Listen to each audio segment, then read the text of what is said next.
Welcome to Driving Immersion. This is the immersive racing experience. We drive full-length races in full simulation settings from the driver's cockpit with a Fanatec wheel and load cell pedal set. We are in North America at the Indianapolis Motor Speedway, a venue that used to hold the United States Grand Prix in the 2000s. However, the track configuration in Automobilista 2 is not the one used by the F1 cars. The clockwise entrance into what is known as Turn 1 is missing, and that is a big mission. Still, we are here to enjoy the memories of attending the race here. We are driving one of the Toyota entries which were new to Formula 1. Enjoy the sights and sounds from the glorious V10s. Volume up and let's go. The race is underway as we are already into lap 1. We exit out of the 5 and 6 chicane, down the back straight, going into turn 7 here, which is going to be a very slow left-hander. We're going to bring the car down to second or third gear. Turn 8 here to the right, and immediately followed by a left turn by turn 9. Turn 10 exits out onto a long flowing curve up the embankment here at Indianapolis, and that is turn 11. And we're going to brake very hard here for a very sharp right-hander, turn 12, followed by 13 to the left, and 14 here as it opens up onto turn 1 on the oval circuit. Turn 15 at the exit, down the main straight. We are now in 11th place in the Toyota.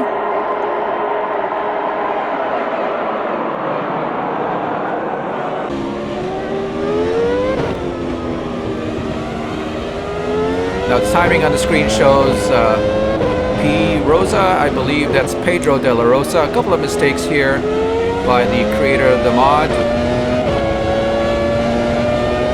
Also, Alex Worth is named Alex Worm, or A Worm, W-R-M.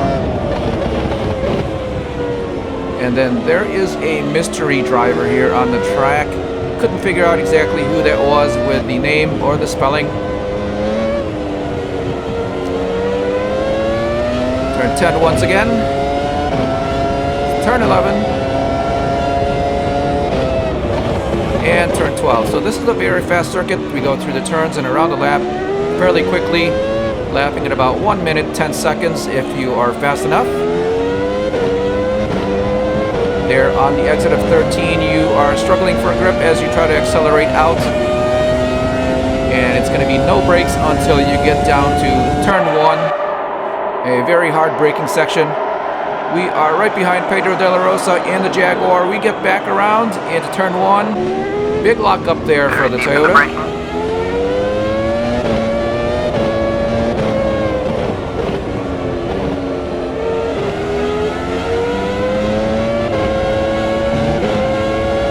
Jensen Button up ahead in the Benetton. And that is Eddie Irvine also in the other Jaguar.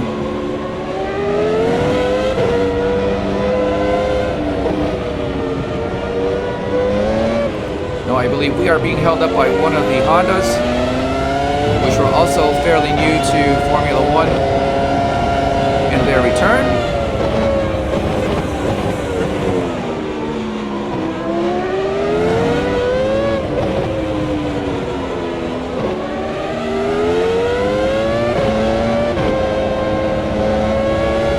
Hold the throttle here before we accelerate out.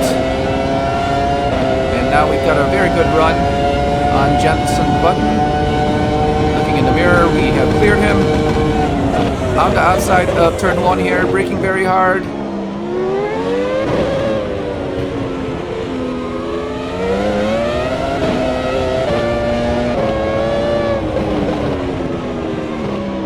That is Olivier Panis Panis in the Honda. At the left. Hit that curve a little too hard.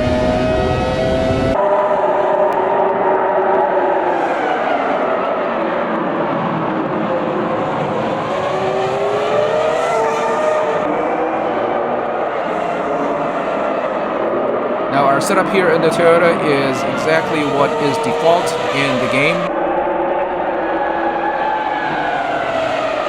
I believe the only thing we adjusted was the brake bias. We tried many configurations here for the track in Indianapolis. Some were faster, but the tires just didn't last very long and overheated very quickly to the point where it was very slow accelerating out of turn 12 and 13, for example. And it would cause a lot of wasted time here down the main straight, which is very important in reducing your lap time.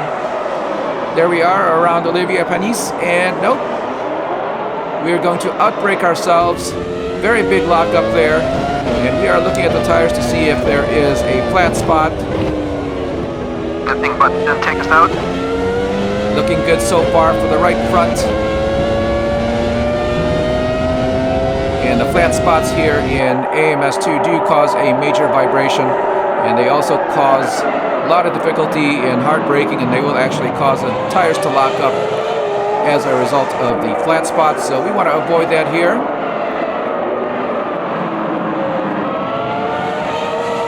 So lap 5, we are still behind Eddie Irvine in the Jaguar, and then that is Olivier Panis in the Honda.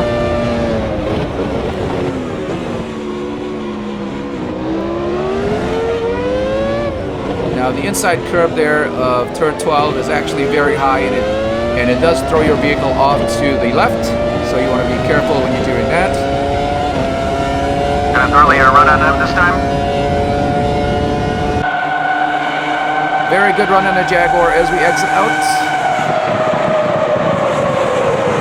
And we are inside of the Honda. We are going to try to make this stick in the Toyota.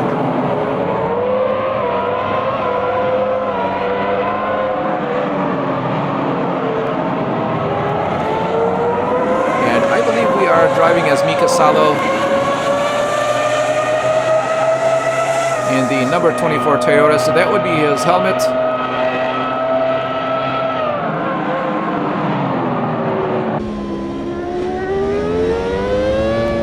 So now we've made very good passes in the last several laps.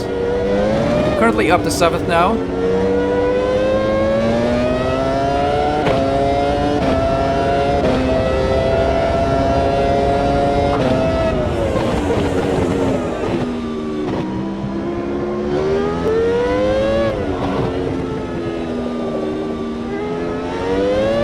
Again, 12 and 13 were the determining factors of our setup. We tried very many different configurations, but we just could not exit out fast enough to come down here on the straight, even though we were fast on the curvy sections.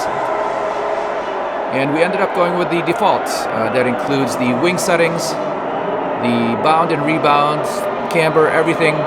And the only thing we adjusted here is the brake bias, and we'll be doing that throughout the race.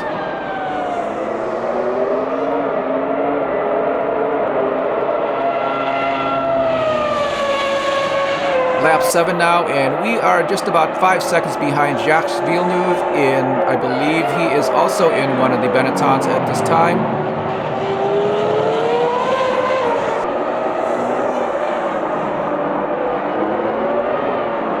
Kimi Räikkönen in 5th place, David Coulthard, both McLarens.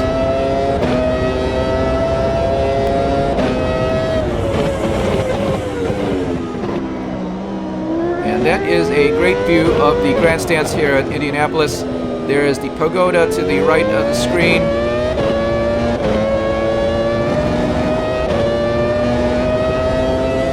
There it is, and that was basically built with Formula One investment. Before Formula One came here to Indianapolis, that was not there.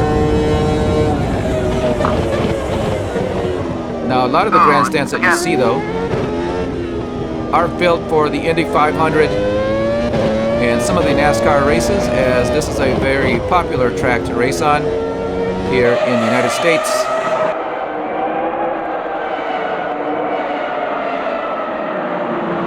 Here are the leaders. You can see here Ruebens Barrichello ahead of his teammate Michael Schumacher. And this is exactly how it would have happened in this era of Formula One. Ruebens Barrichello up in the lead, saving Michael Schumacher's fuel and tire wear. If a competitor should get close behind the Ferrari team here, Michael Schumacher will be allowed to go and take off. And there were a lot of likes and dislikes and controversy over team orders back in the day, but this is how Ferrari won.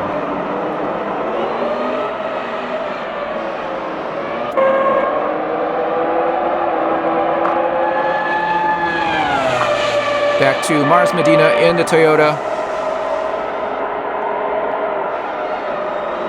Coming into turn 1.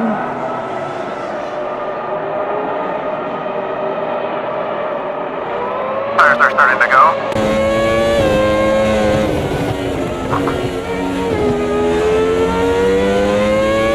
Right now, a clear track ahead. And behind, we have about 3 or 4 seconds to Eddie Irvine back in the Jaguar that we passed a few laps ago.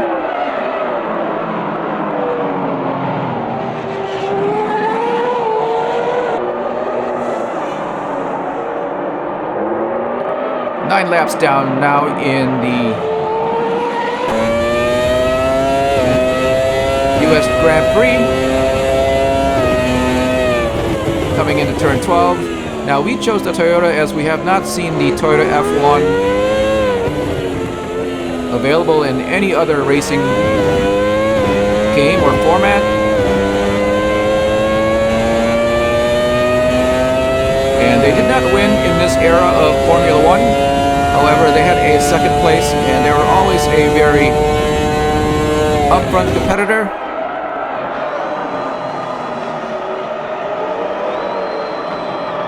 With all the money to develop the car, they just ran out of time.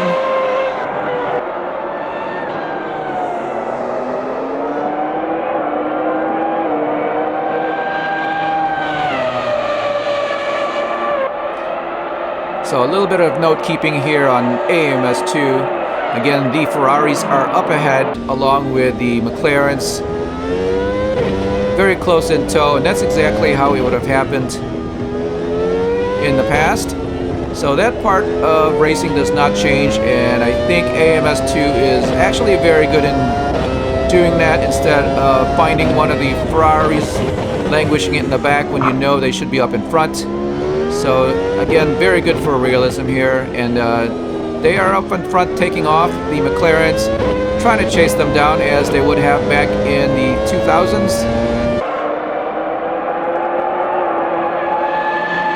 The rest of the field here, including the Toyota, would be fighting for scraps. But right now, the Toyota is doing very well. We started in 14th place, and we are currently in 7th.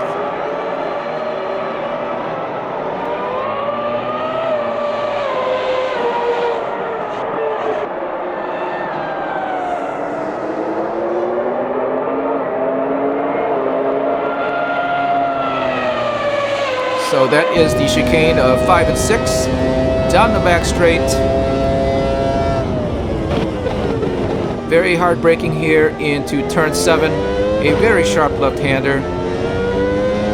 8 and 9 here, you can possibly treat it as a chicane. However, we are having to brake very hard coming into the left of turn 9. Just so that we can position ourselves on the exit of turn 10. Again, a number of corners that you have to connect in order to save a lot of time here to make a very good lap.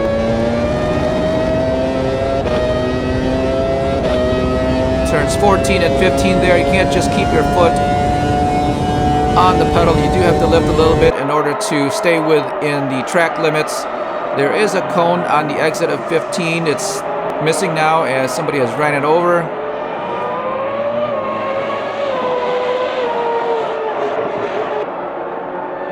Turns 3 and 4. 5 and 6 once again, so we flick left and right.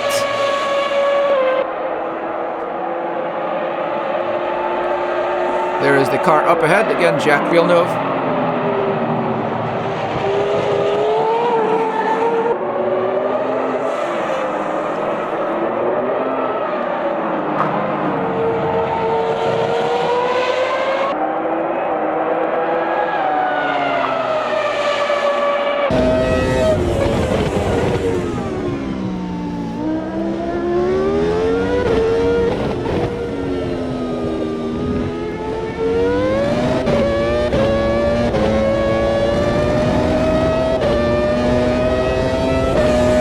Down the main straight, once again, this is going to be the start of lap 13.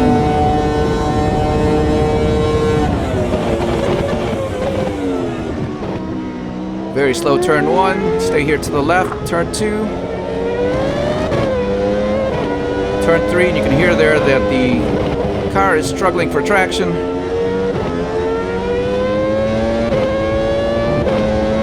And these cars did have traction control back then. Relive ahead has 4 wing. We'll usually put on about 1.5, 2.5 seconds on the twist here. But I'll usually make that up at the end of the straight.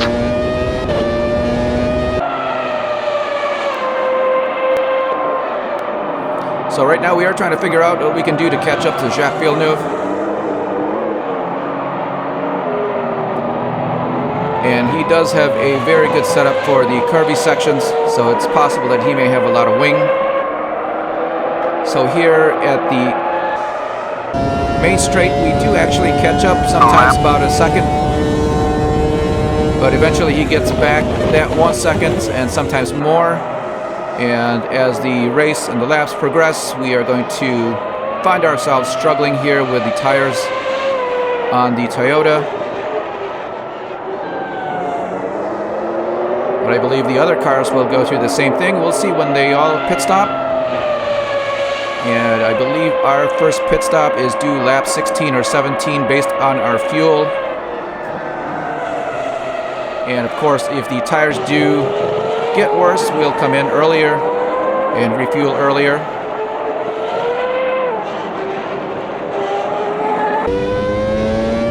I do have a flat spot and right front.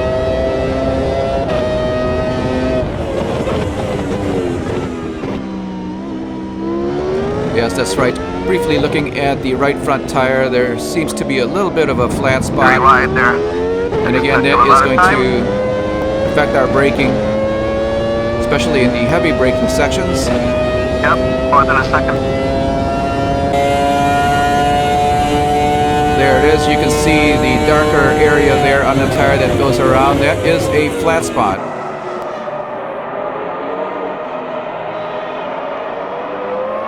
And while it's more noticeable in the front tires, it's also very possible in the rear tires. However, we can't see our rear tires out of the rear view mirrors. Perhaps an omission from the people at AMS2.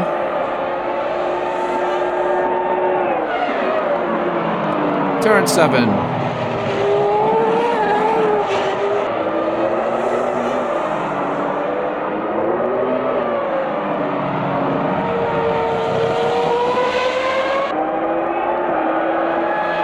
Still a long race up ahead. We are waiting to come in for our first pit stop.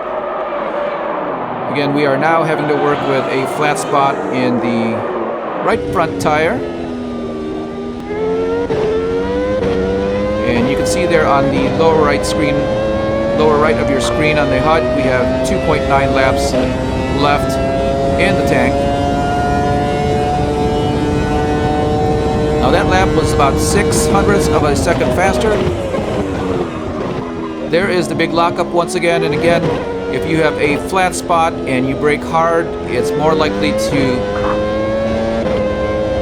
lock up on that flat area of the tire, creating a bigger flat spot, which is now much more pronounced as you look at the right front tire. Here we are trying to program our pit stop. We are going to go for fuel and tires based on what we're looking at right now. And that is going to give us 21 laps of fuel. There is the request for the pit. We do have a major flat spot.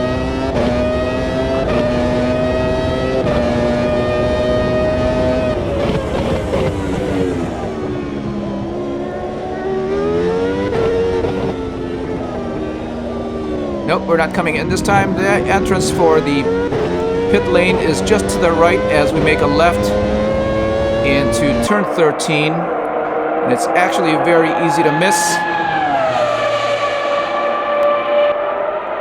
And if that is the case, we still have 1 lap of fuel in surplus. So we're okay to do this extra lap if that is the case.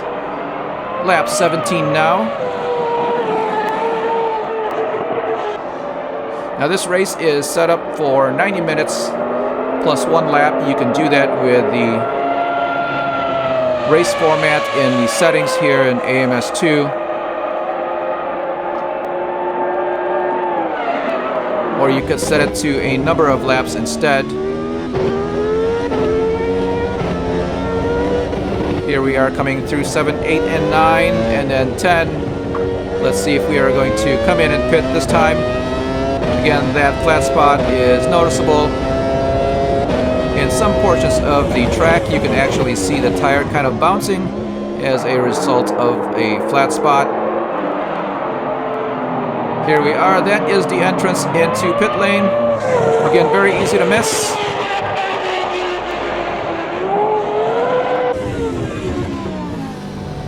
There is the speed limit, which is 60 kilometers per hour.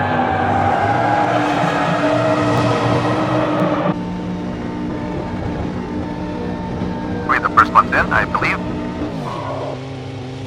No, a long look down the pit lane here. There is a car already in the pits. I believe that is a retired car, and we may get more information on that later. 702, there's a couple of cars in the pit.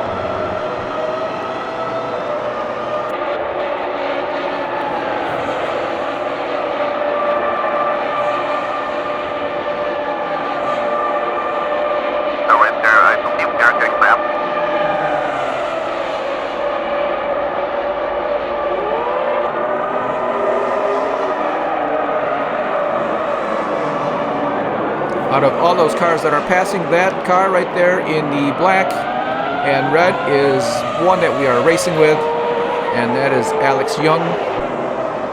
Again, a very short time in the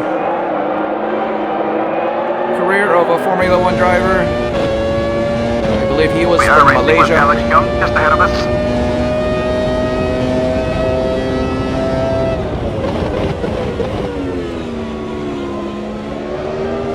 And I believe possibly an entrance from Malaysia, as the Malaysian Grand Prix was on the calendar.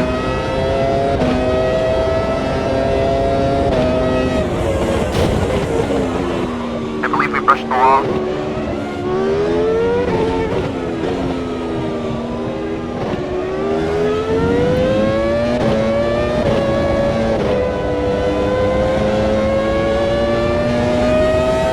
From the cockpit of the Toyota, this is Mars Medina following Alex Young, currently in 20th place as we start lap 19.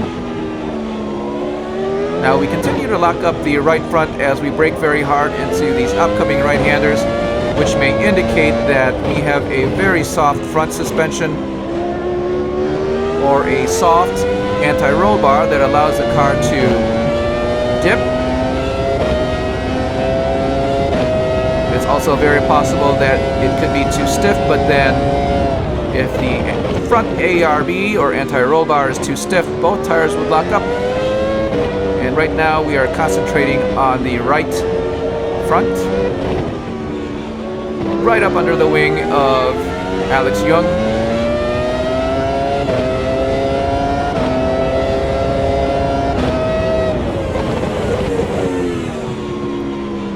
I'm gonna get by. He's on all tires. Yes, as we cross the start-finish line, we are going to be going to our second lap behind this car. Fast though. And right now he does have older tires, and on a few segments of the track he is very much slower than the Toyota. Here we are coming into turn one. Tires. And we have outbraked ourselves, again locking up the right front. Something that you might want to consider when you are racing here at Indy and you are setting up your Formula car, or any car for that matter.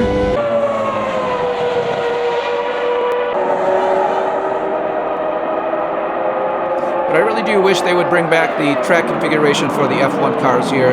This is actually a NASCAR configuration here at Indianapolis. Again, when Formula One cars were here, turn 12 would not turn right. In fact, it would go straight into a clockwise direction of turn 1, a very high bank turn, and that would lead us to a very fast straight all the way down to turn 1, so it would be full throttle for a very long time. And at the time in the early 2000s, that was a very long time for a Formula One car to be on full throttle, and this was kind of a test for the Formula One engines back then. Trying again to get around Alex Young. We are locked up once again, and he makes his way back around. We are simply not doing this right to get around him, and he is surely killing a lot of time for us. Again, he is on older tires, and a lot of this track we are actually a lot faster than he is. We're just not able to get around with the available corners.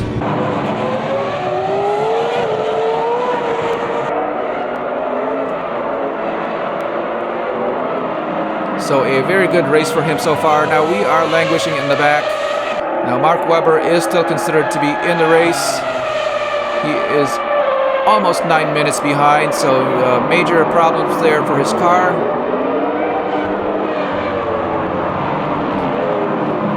I believe that was him. No, we're going around.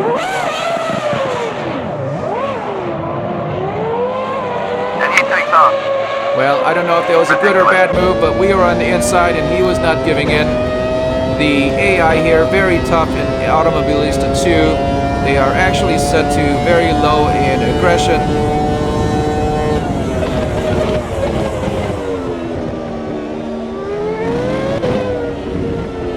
And in fact, we do have damage turned on up to high, just so that if someone should happen to bump us, and that is their characteristic, then they would suffer a damage to their car, placing them further into the back.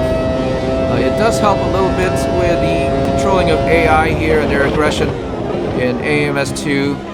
However, you see there that didn't do much to Alex Young's car.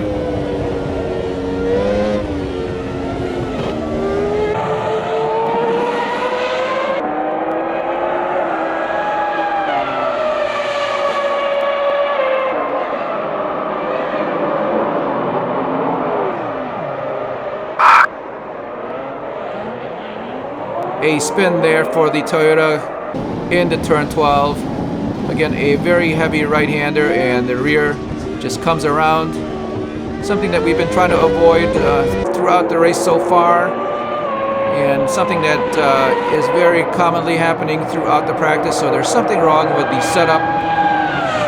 Now we did stiffen the anti-roll bars in previous settings, and that seemed to help, but it became so stiff that the rest of the track was difficult to drive on.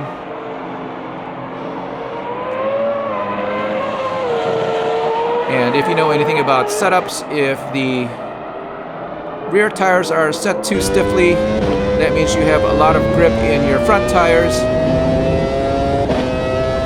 which will mean that your back end eventually will want to come around.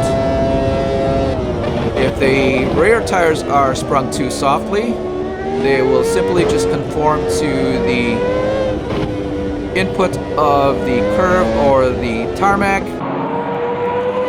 making them very soft and eventually less likely to be pushed back down into the ground for additional traction. And that is an extreme view of a soft rear end, but that's exactly what happens when it's too soft. So you want them to be a little bit stiff so that you can regain grip very quickly after compression. Now in 20th place, we are very far in the back.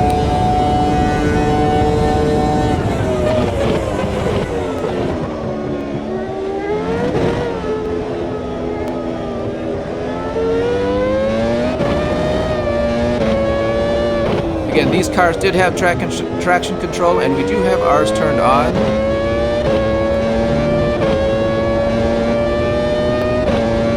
Having a look at here on the HUD for tire temperatures.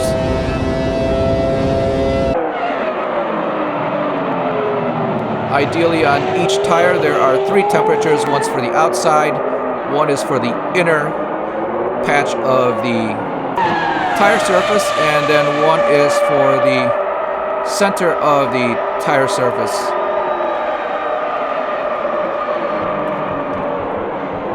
And in the curves, you'll want the inside of the tire to be just about 2 or 3 degrees warmer than the center of the tire. And that will usually indicate that you have a decent level of camber in the tire. But along the straight here, you'll eventually want those temperatures to equalize. And again, when we come to hard braking and turning section like this, you'll want to see the inside of the tire regain a little bit more heat.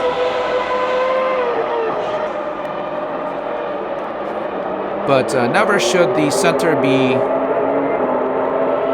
warmer than the other parts of the tire. That just means that you have too much temperature in the tire or too much pressure in the tire, causing an overheating in the center.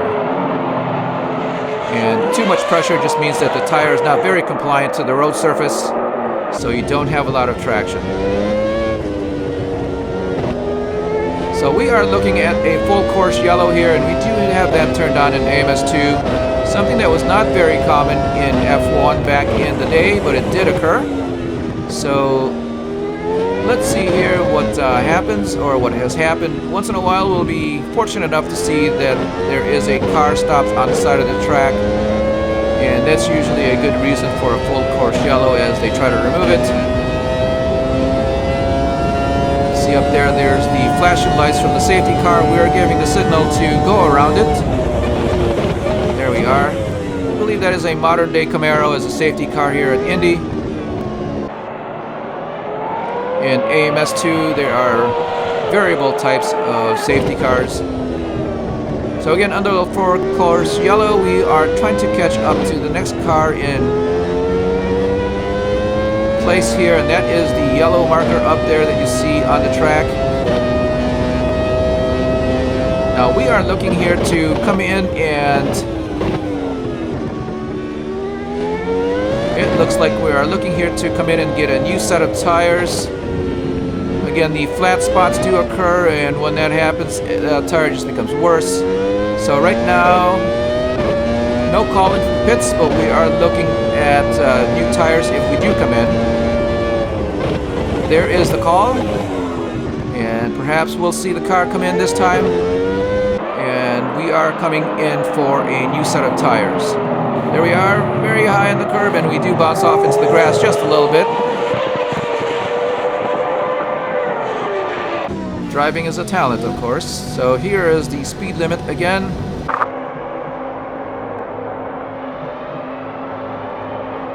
And that is, I believe, a McLaren where you see the smoke coming from. I have to imagine that is Mika Häkkinen, as David Coulthard is still on track somewhere. And that usually indicates that Mika Häkkinen is done for the day. There is a quick pit stop for a tire change. Back in the day, 6.4 seconds.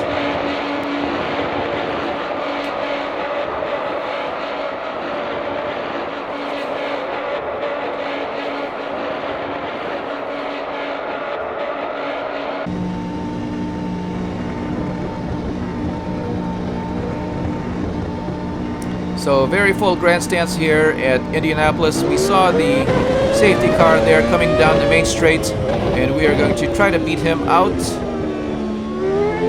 and catch up to the end here at a faster pace.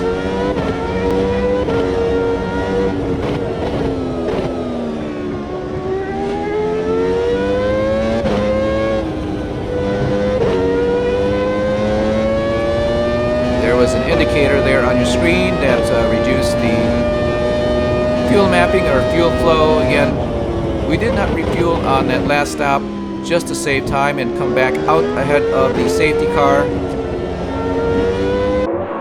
in case the race turns green. We don't want to be on the wrong side of the car. So now we are trying to save fuel, trying to catch up. They are going at a slower rate than we are, so hopefully we can catch up close behind them. We'll have to see here when the track will open again. We did not see the car that was stopped or the reason why there is a full course yellow.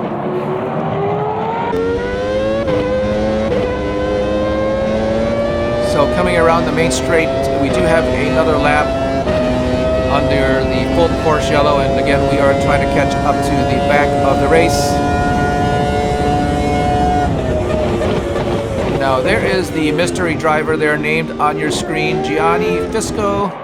Can't quite remember who that was, if that was a fictional name or a placeholder for the team back then. If you know anything about that driver, Gianni Fisco, comment below and let us know.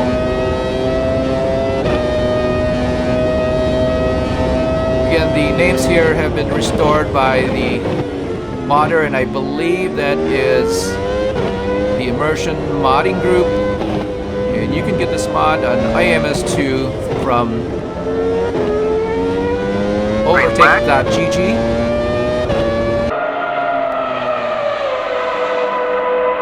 And it basically recreates all of the liveries and driver names and helmets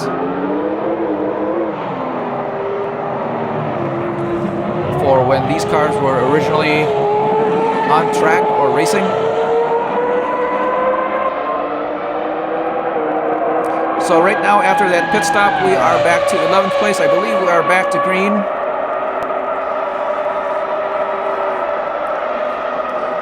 And you can hear the other cars there on track.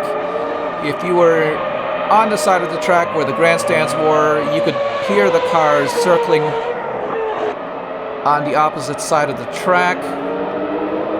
Again, something that was very oral with the V10s here at Indianapolis.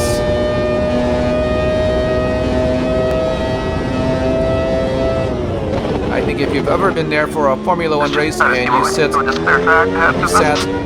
the grandstands across from the pits, it would have been a very memorable experience in racing.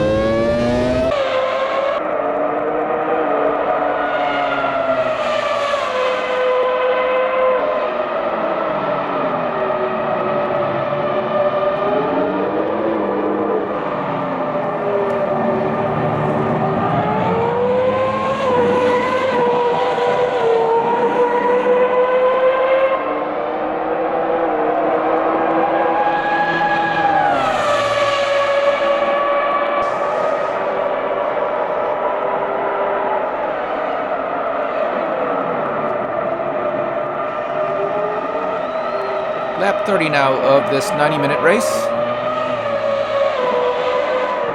Again, we are driving as Mika Salo here in the Toyota number 24.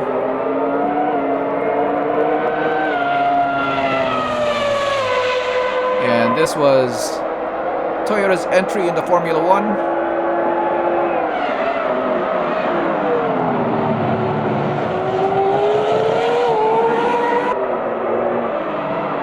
It was a complete Toyota effort based out of Germany. I believe it was Cologne, Germany. And that facility is now the GR facility for Toyota.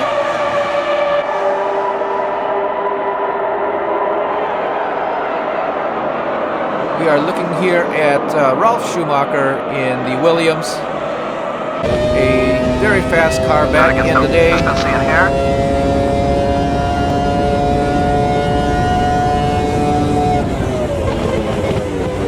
Now we are still behind the crowd or the field after the green flag flew.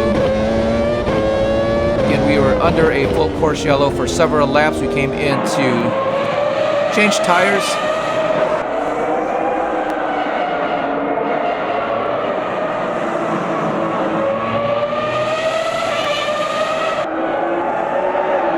So So we are watching Ralph Schumacher and Jenson Button in the Benetton, the closest race in the field right now, coming into turn 12.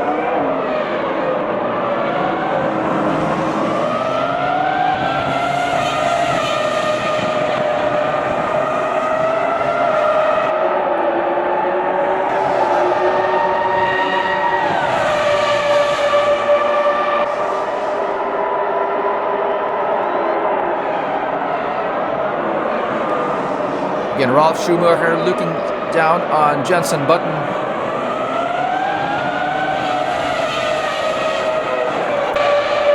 BMW only a short time in Formula One before they retired their team.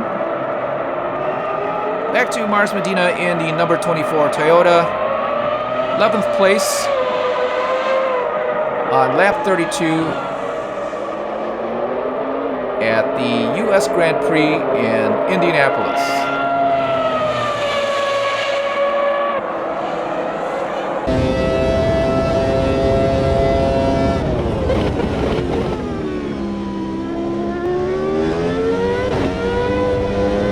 Turn 7, a very sharp left-hander, very hard to gauge as there are very few cues when the braking zone actually is and how wide that turn left is going to be, so a difficult and challenging corner always.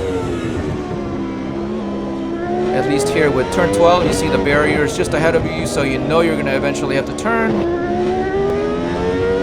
The difficulty with turn 12 is that it's banked, and then the inside curve is very high.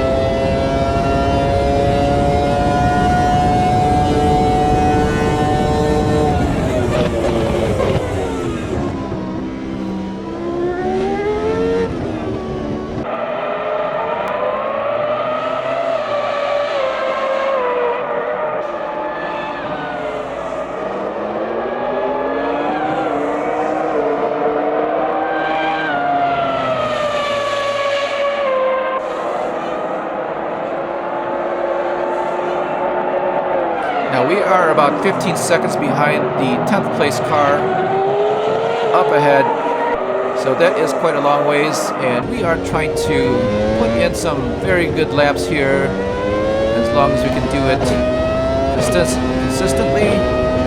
They may add up to something, and we do have fairly new tires, so hopefully that could be a possibility.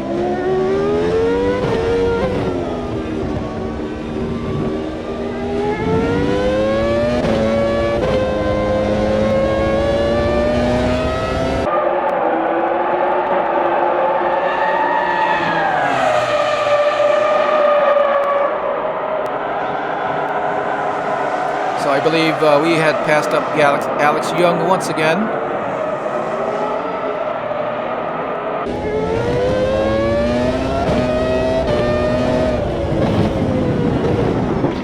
Oh, off track here. Got two wheels off on the right-hander. And that means that we are going into the gravel trap. Thankfully we got through. Definitely losing a lot of time. Still a clear track.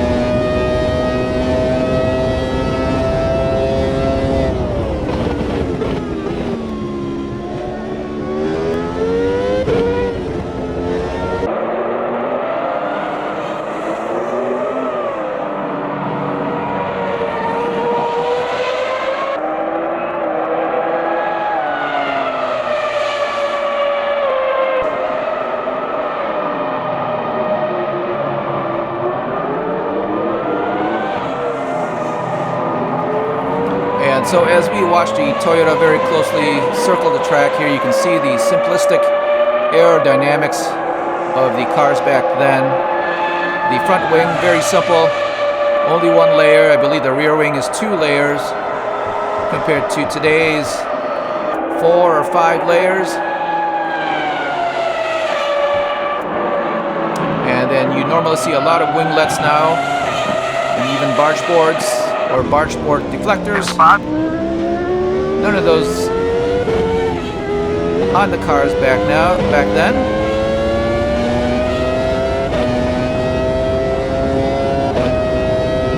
Yes, that is Alex Young once again. And if you remember a number of laps ago, we had a very difficult time getting around him. At this point, he is actually a lap car, so he's one lap down.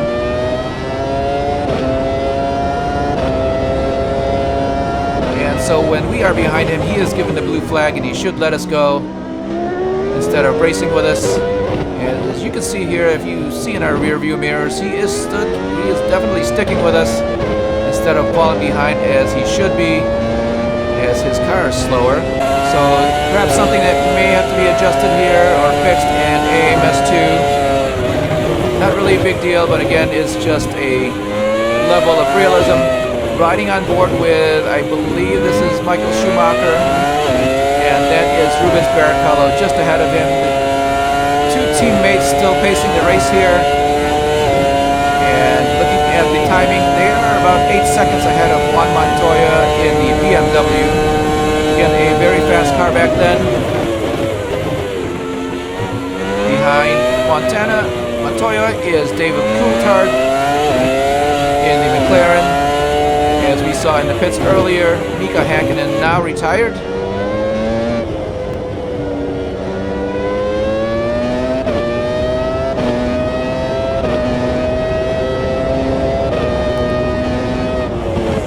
.8 laps of fuel remaining in the car. We are looking at setting up our next pit stop.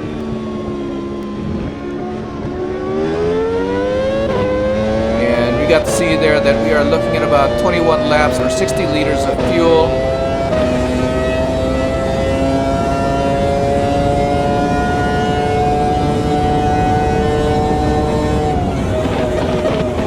I believe when we come in, that is also going to include a new set of tires.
Lap 39 as we come around turn 12 once again, having a look around the track. It looks like the weather is clearing. If you remember the start, it was very overcast, although we didn't have a forecast for rain.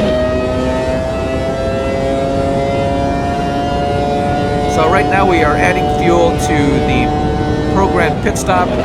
That is 80 liters or 28 laps.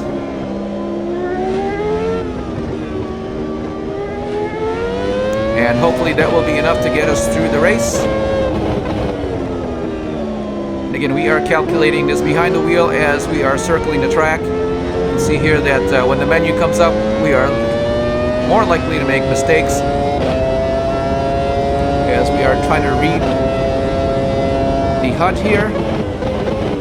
And now calculating 28 laps, if that is going to be enough to finish the race.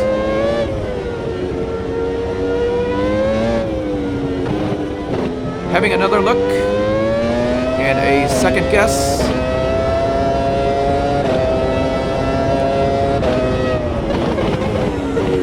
So damage repair is turned off if there's any damage on the car, and I don't believe there is any.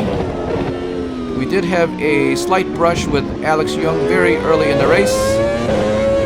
Here we are coming into the pits. We have 0.7 laps of fuel left, just enough. So very good timing here, and a much required pit stop. Hopefully this will be our last. There is Hakkinen once again.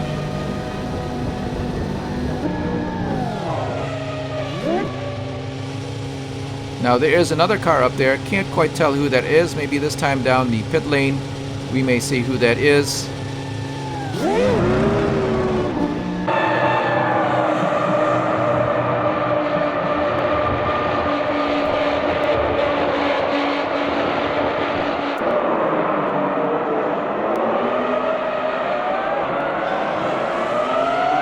We are looking now at Jarno Trulli, who is the car ahead of us.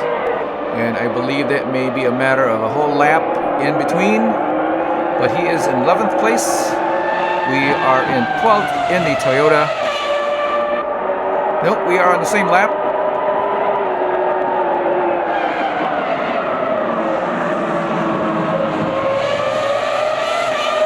And he is giving David Coulthard a race, although they are not racing with each other.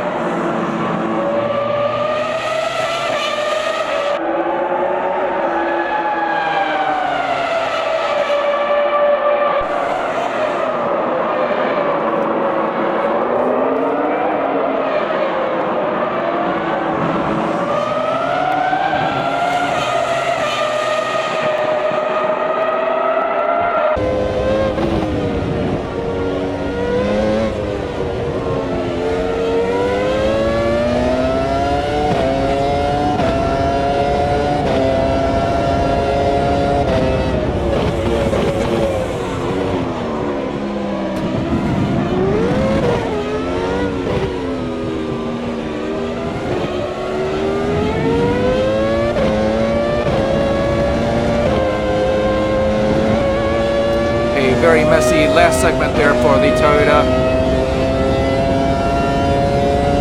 We did get passed by one of the other cars, but we are not on the same lap.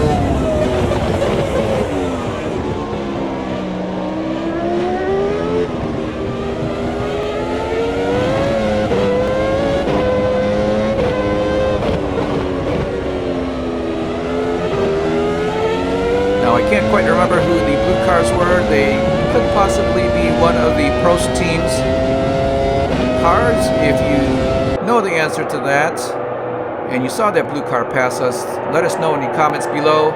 Here is Ralf Schumacher in the pits.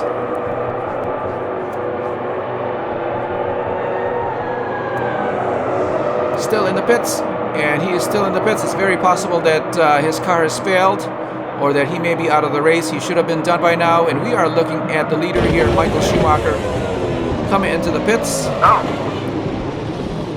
Back to the Toyota as we are in the cockpit after a spin again into turn 12.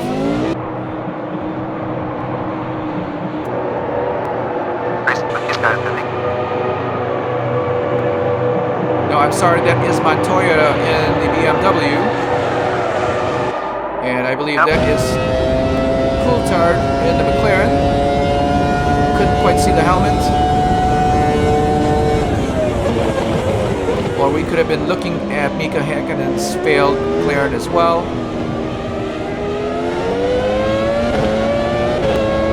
Back behind the wheel with Mars Medina, we are coming up to slower cars on the track.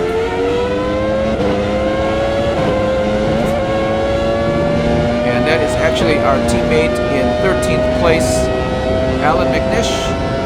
That is the red and white car on the left of the track there.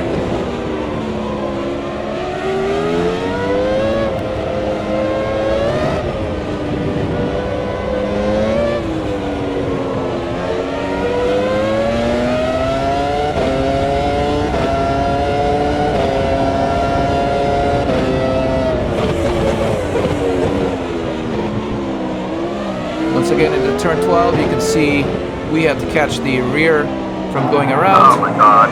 We lose sight of turn 13 following the other cars, almost going back into pit lane, and we find ourselves on the grass.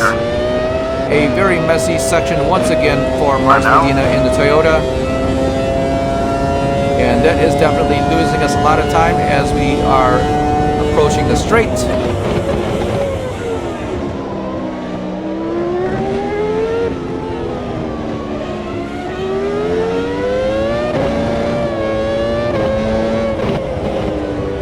I do have the hard tires.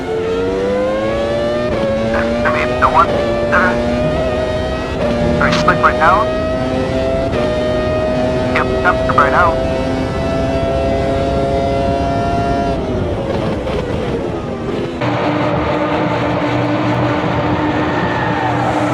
This is Alan McNish in the pit lane.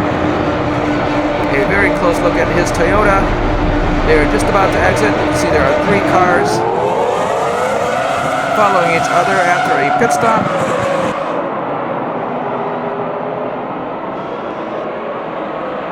And I believe that yellow car, I believe they were Jordans back then.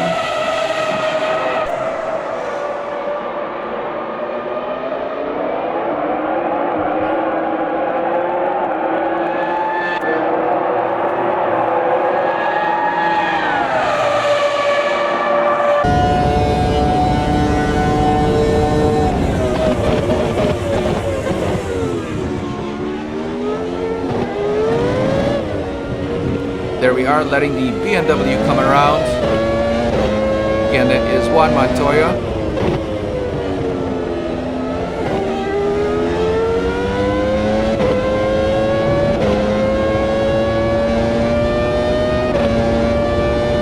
Flicking the car through 5 and 6.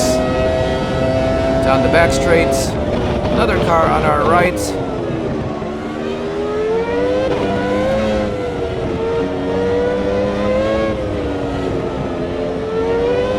Right now you can see that there is a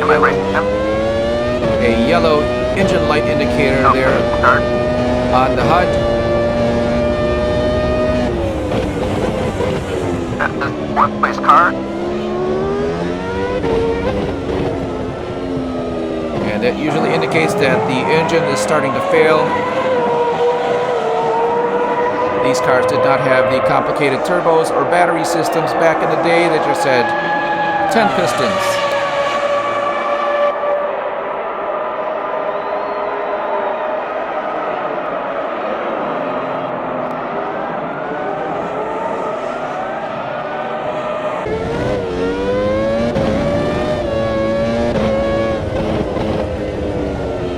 Rear tires can't take it.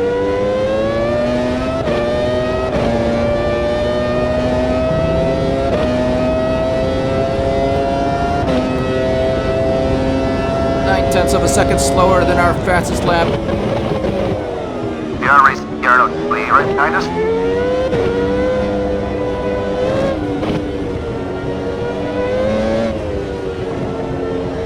Just came in out of the pit. Yes, that is Jarno Trulli in our mirror in the Benetton. And we want to be very careful about cutting off the inside of the turn. Here in AMS2, the AI will usually jump in and they will literally knock you off the course. Bad. And you will be the loser of any collision here in AMS2.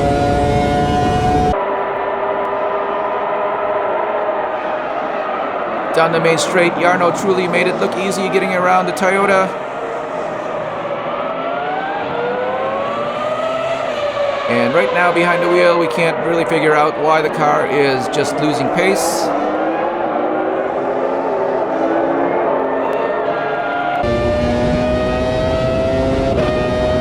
Yellow engine. Yes, now it becomes apparent that the yellow engine light is now indicated, so we do have a failing drivetrain or motor in the Toyota. We are trying to look at our HUD. There we are, 26%. But no.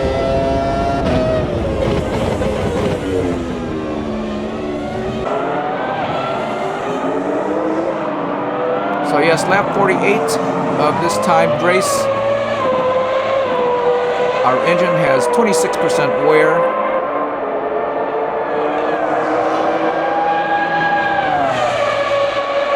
And again, that is actually simulated to how the cars and the teams were back then. So for example, if you had a team that had a lot of engine failures, that would most likely happen more often to that team in the race.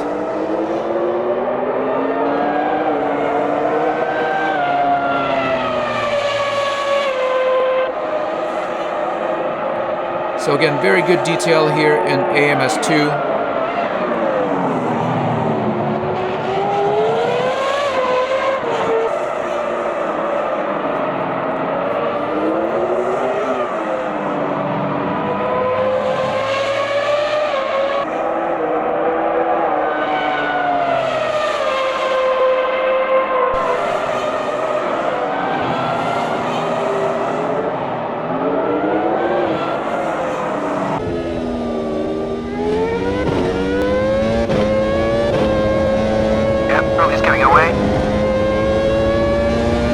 Yes, a long look down the straight, and you can see that Jarno truly is getting away.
Out of understeer and tire.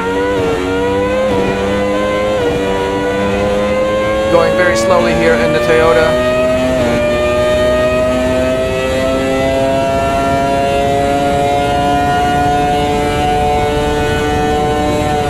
And that is from the nose cam down the main straight.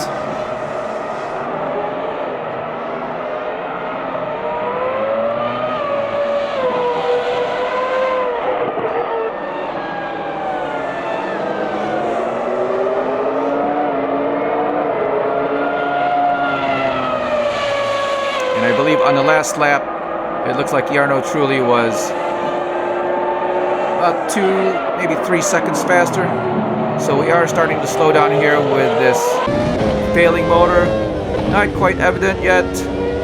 However, you can see there that the yellow engine light is on. 0.9 seconds slower than our fastest lap. Not too bad.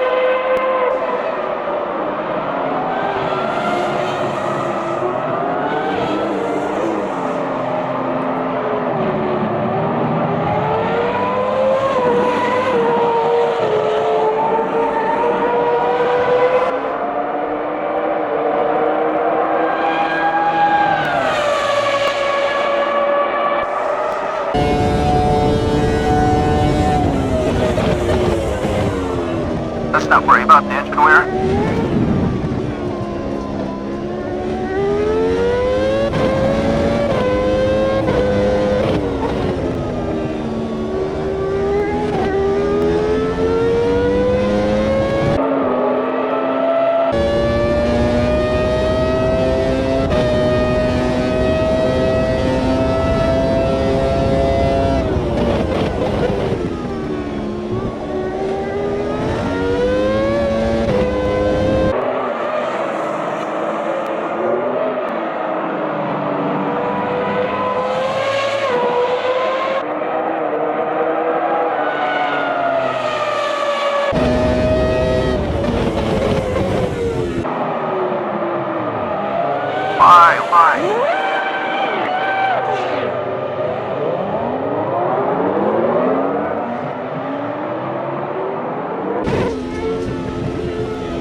another spin there as we are coming out of turn 12. The Honda had to stop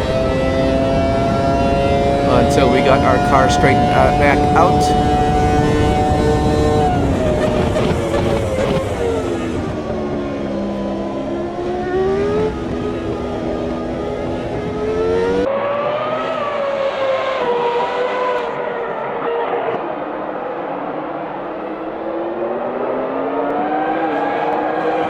Again, from behind the wheel, we are worrying about the check engine light or yellow engine indicator on the HUD.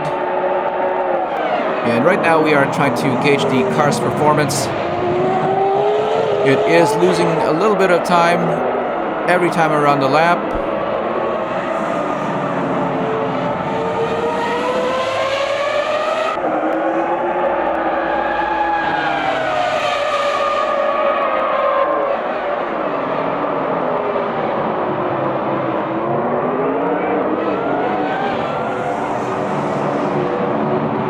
Again, I believe that is one of the Prost cars. The blue car that you see there with, I believe, the MasterCard logo on it.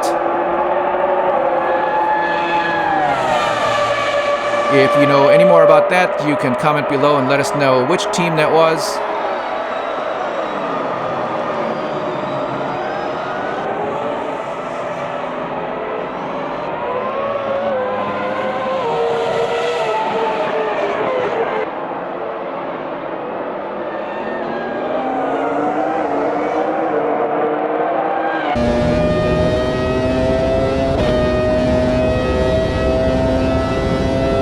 About 20 seconds to Yarno Trulli.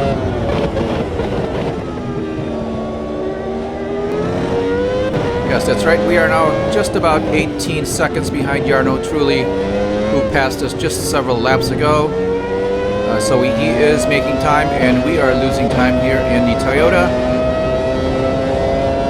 Approaching turn 12 once again, being very careful not to come in with too much speed because that will make the rear end go around.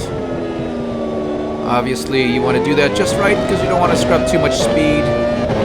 This is racing, of course. Alex Wertz. He's a lap car. I don't know why he would run with us right now.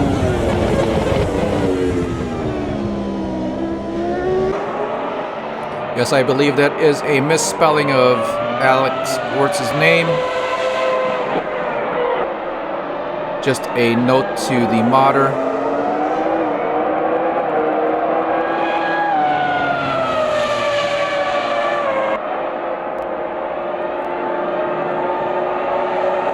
And right now he is behind us. However, he holds 17th place in the race. No, I'm sorry, 18th place in the race.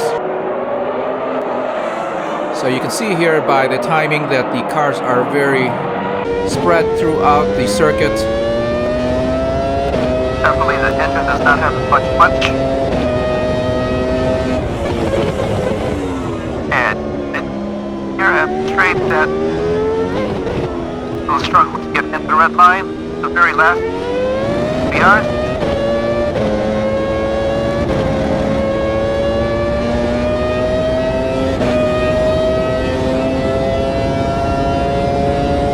Showing a lot of horsepower. So down the straight, we got to see again the horsepower being produced by the engine, and it seems to be decent for right now. However, we are not able to reach red line in 7th gear by the time we get to the brake zone. So obviously the car is losing speed as we continue on with the race. Lap 56 now of this 90-minute race here at Indianapolis. Right now we do have a comfortable distance to the car behind us, which we are not racing with.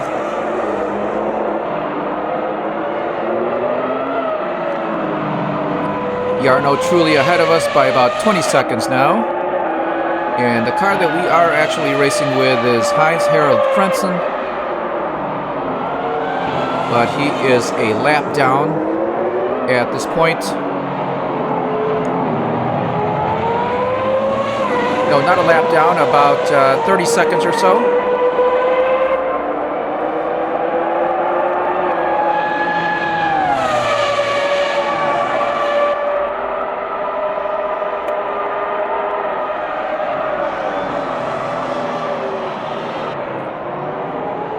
A little bit of a lockup once again, as it's been occurring throughout the race.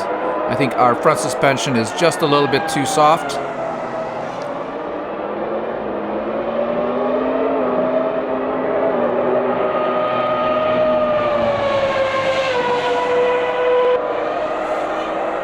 So what's happening is that it's dipping too much on the left side as we turn right, reducing the amount of weight that is holding down the right front tire.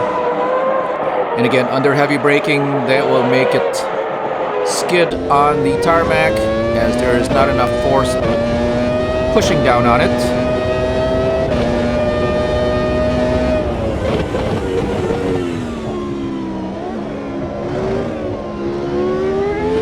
The back end coming around a little bit there, we did catch it, and I believe that was just the result of us clipping the curb, and again that will certainly change the balance on the car. Back down the main straight. Alex, what's behind us?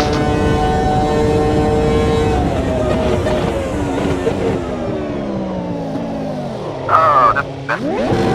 Another spin. I believe we did downshift too much there. Oh, he didn't get by.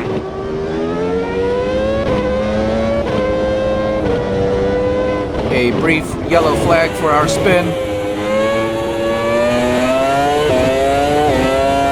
And now we are on board the nose of the Prost. This is Alex Wirtz, the car riding behind us.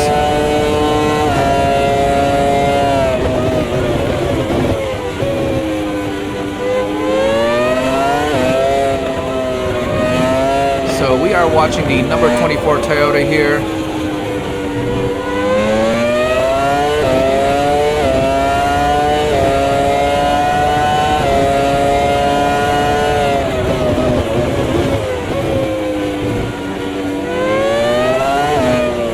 Under heavy braking, we are losing a lot of time just to avoid spinning it around. Turn 13. Don't understand why he doesn't go away.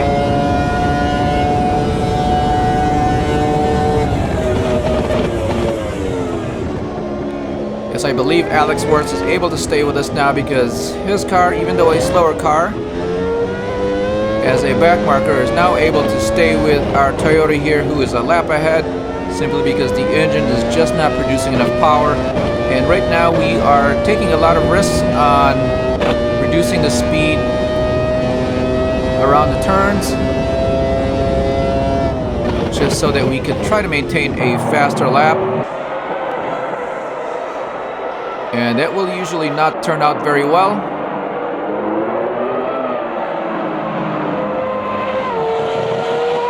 as you will put the car into danger of making mistakes. Turn 11.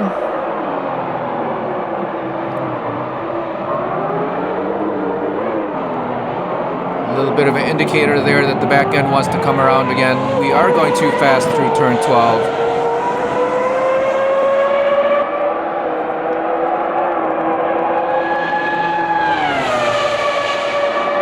Down the straight, and we are losing a little bit of time each time we come around.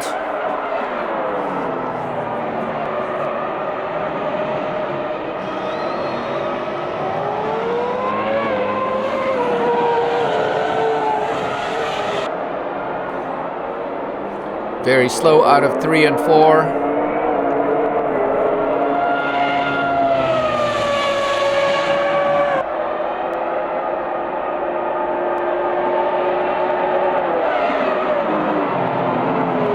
So now we have 3 cars coming up that have gotten themselves around Alex Wirtz.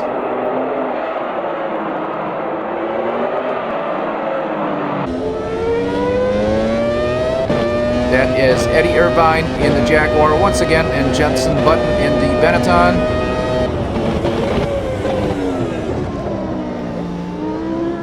And now we are being shown the blue flag to let them through.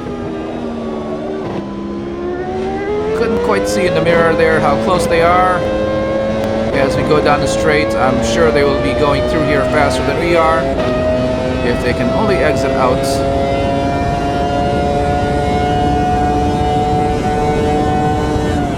There is our yellow engine light once again as we are checking our HUD.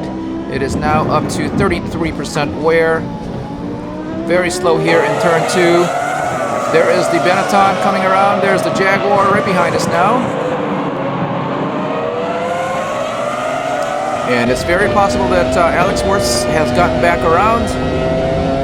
Can't quite get a good look at that car just ahead of us, but up ahead of him is the light blue and yellow Benetton.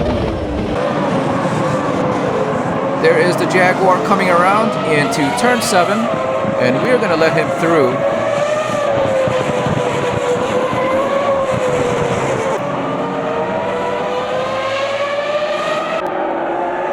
Again, we are not actually racing with them, however, they are unlapping themselves. And here we are in the Toyota trying to rescue as much of this race as possible, trying to make it to the finish. 12 minutes and 47 seconds left in the race now.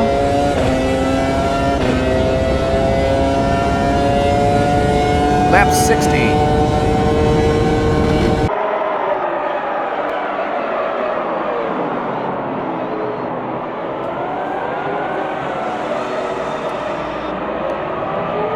Little bump there on the Jaguar. Again, we do not have to pass him. A big lock up there on the inside right tire for the Toyota. That is Michael Schumacher trying to find his way around. He should have the blue flag available to him. And we're going to have to let the Jaguar and the Ferrari through here. On the inside here of turn 7. And they're going to make their way around. Now we're a little bit puzzled here with the Jaguar being able to, or having the notion to stick around with the Toyota. We did let him pass. However, we were able to find our way back around, and now he is once again faster than us. Very weird to see. So wheel to wheel here, coming out of 12. Sorry, out of 14.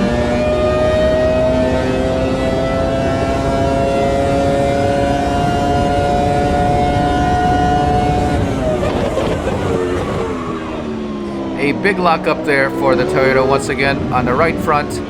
Again, we're doing everything we can not to scrub speed, however. There we are, the Jaguar. For no reason whatsoever, is in the race with the Toyota, which is a lap ahead. Should not have been making that kind of move. And I don't know what it would take to correct that with the AI, but that was definitely aggressive. And again, aggressiveness has turned to low here for this race at Indy. Alex Wirtz pulling us up again. Other cars trying to come through here, and we're going to have to just let him through. Nope, they have fallen back, coming out of 12, or going into 12. As they are all racing with each other.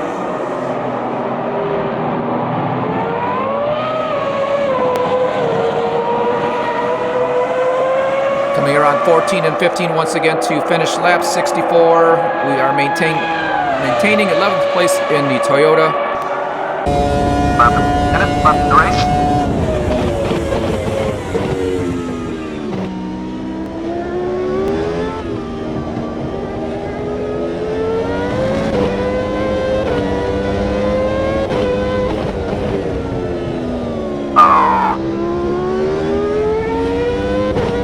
Very big understeer there, going into 3. I don't know if I will have enough fuel actually.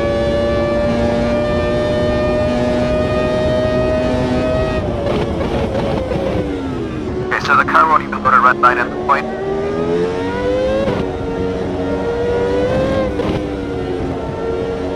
So right now we have 6.9 laps of fuel in the car to finish this race. It is going to be very close.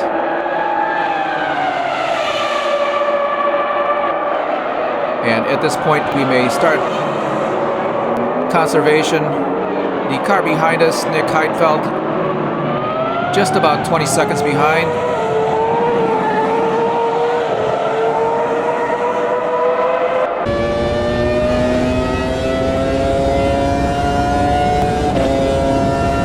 see here that we didn't actually get to go up to 7th gear until after we crossed the start-finish line, so the motor here in the Toyota starting to really fade now.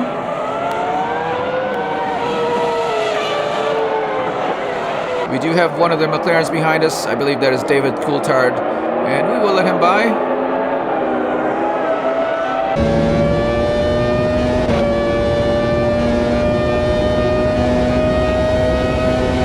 We are trying to look here to see if we can go for a splash and go. You can see there the setting is set to fuel only. Now we don't want to put 11 laps in the car if it's only just a couple of laps that we need.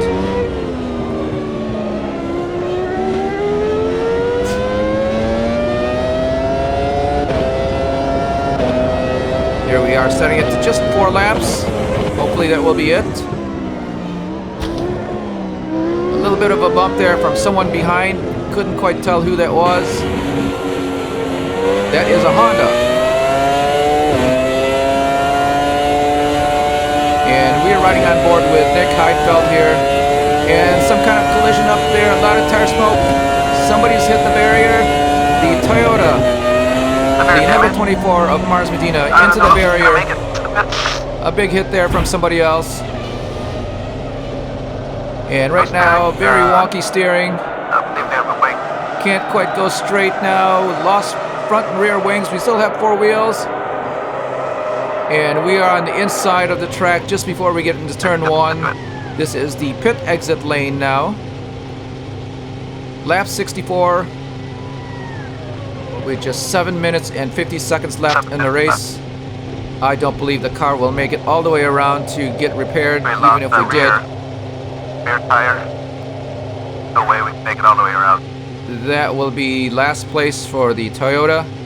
And so that is going to retire the Toyota now.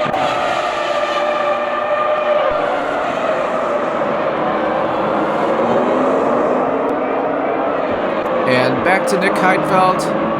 And I believe this is the Honda that did collide with the Toyota, Olivier Panis. Currently in 9th place.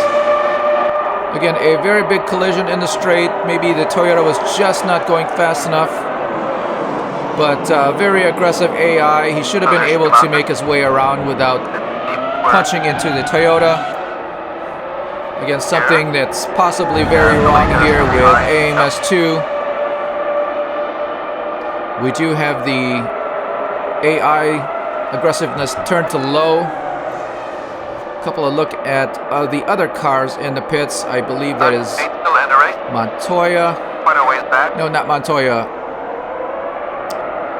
That is Mika Hakkinen and Ralf Schumacher. And Mars Medina now retired in the race. Alex Young here, still in last place, but still circulating on track. This is your leader on lap 68 here at the US Grand Prix at Indianapolis, Michael Schumacher. Michael Schumacher on the Ferrari, 67 lap. And again, as the race progresses, as they would have done in this era, Ruebens Barrichello, who has been leading him, will let him go, as these are team orders. Michael having more points to win the championship in F1.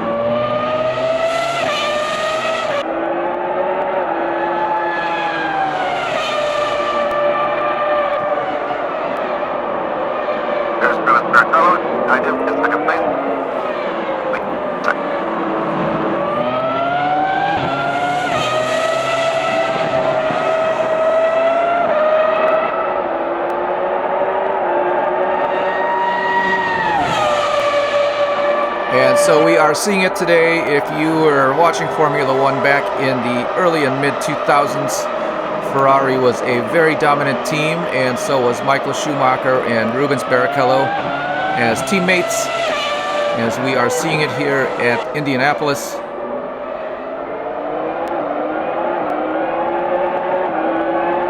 Juan Montoya, incidentally, a very fast car and very fast driver. Also in the same era, currently in 3rd place. I don't believe that is him coming through behind. It looks like one of the Benettons very far in the background. And again, Michael Schumacher handily finishing the race here. Now I believe we may have at least 8 minutes left.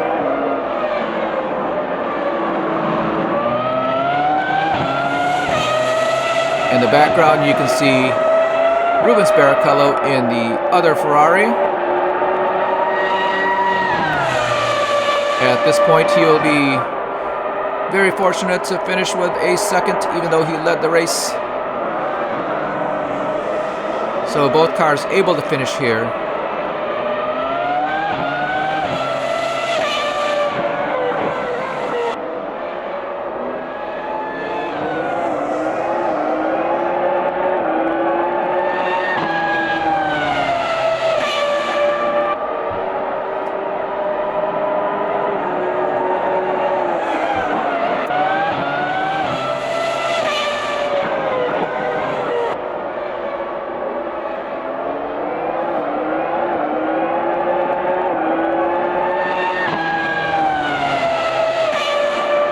And this is Juan Montoya in third place.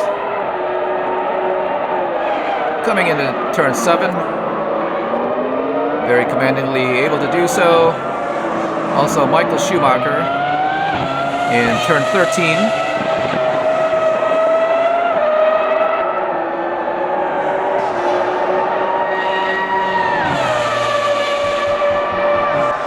Right now 1, 2, and 3 having no challenges.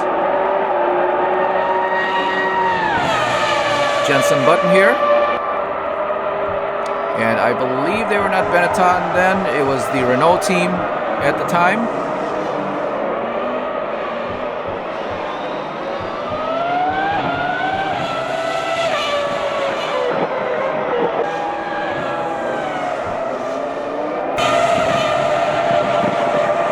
So we've been calling them the Benetton team throughout the race. We apologize for that mistake.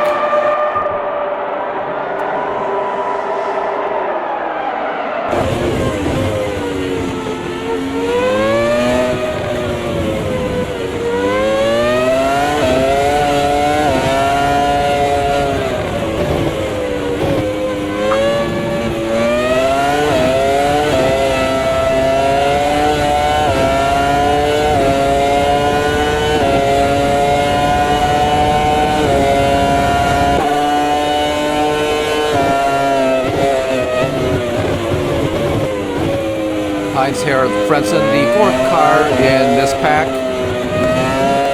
A little bit of a ways behind.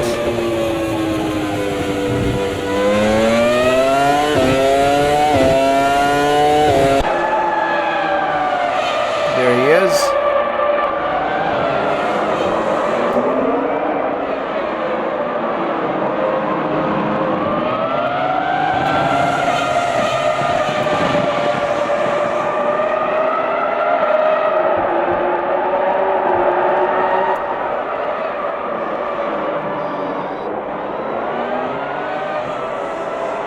Jarno Trulli, the car that was actually behind us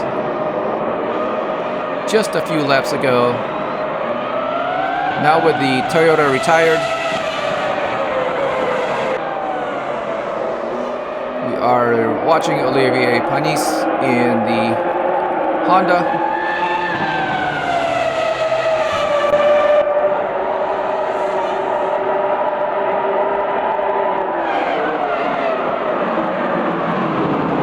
That is Giancarlo Fisichella in the yellow Jordan.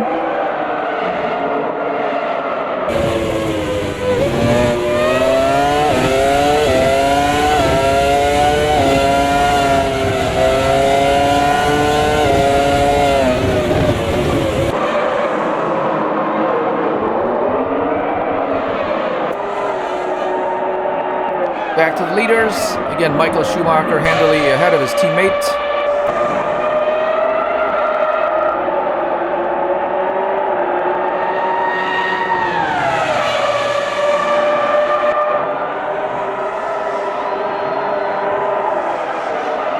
It is a 3-car race into turn 1, and the Honda is going to get ahead at this point.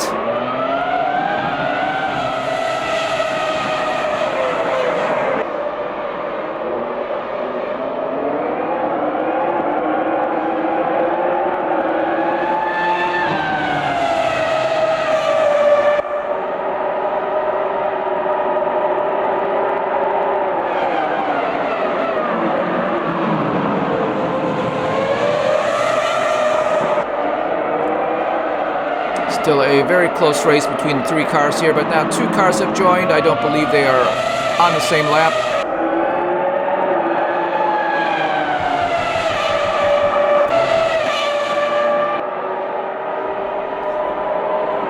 Could be the last lap.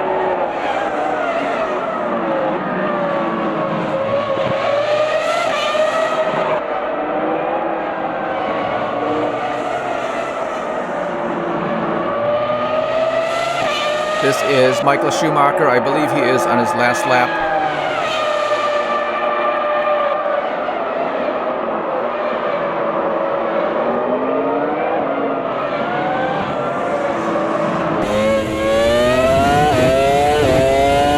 On board with Michael Schumacher out of turn 14 and 15. And that is the race. That is Alan McNish in the other Toyota finishing just ahead of him. But here is the leader of the race, his teammate Ruebens Barrichello. 3rd place, Juan Montoya. David Coulthard, 4th place. That is Jacques Villeneuve in the other Honda. Jenson Button in the Renault. And Gianni Fisco, don't know who that is. Eddie Irvine in Jaguar. Jarno Trulli. Olivier Panis.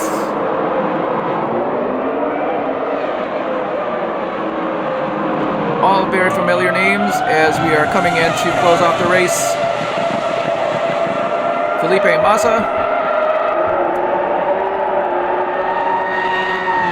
And this Olivier, he's going to be able to finish the race ahead of the Jordan. And I believe they were called Red Bull Patronus back then. Again, if you know the difference, comment below and let us know. So that is going to do it for a race here at Indianapolis. And again, these are the V10 generation in the early 2000s.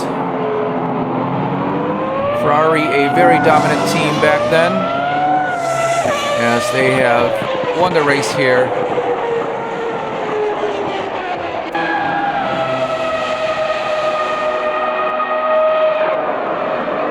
So we thank you for watching the race. If you've made it this far, don't forget to click like and subscribe. Let us know what you think of the race. A retirement here for the Toyota as a result of a crash down the straight. Very interesting.